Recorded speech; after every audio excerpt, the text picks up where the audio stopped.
Значи, овие од СДСМ ниту се тераат, ниту се водат.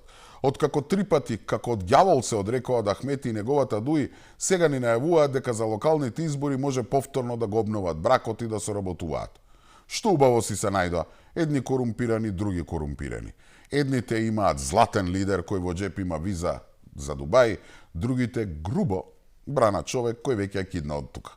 Значи, она дистанцирање на Филипче од Ахмети, наводното ставање километри меѓу СДСМ и Дуи, беше само неуспешна глума за да пробаат барем малку да се ја вратат до вербата кај граѓаните, додека интегративците нели тонат во криминал. Ова натиго дај ми го на Филипче само потврдува непринципиелната политика и покажува дека СДСМ како без компас се лизга низ политички тобоган, само за да обезбеди било каков успех на изборите, кој тешко дека ќе го добие.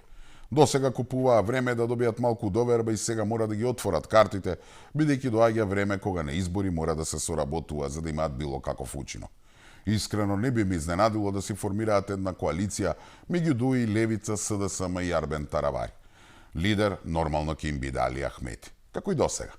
Може би нема нова коалиција, може би СДСМ, Левица и Таравари само ќе се приклучат на фамозниот Европски фронт, со кого споделуваат исти вредности – манипулација, криминал и корупција.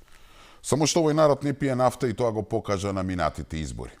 Така што и овој обид за соработка на локалните избори ќе биде залуден и сето ова непринципиелно друштво веројатно ги чека уште еден голем пораз. Не џабе Филипче си ја чува златната виза на стендбај, ќе му ја здува за Дубај. А Пасиев ќе продолжи со морбидниот гробен туризам, а можда ете ќе биде и приправник во комунистичката партија на Русија.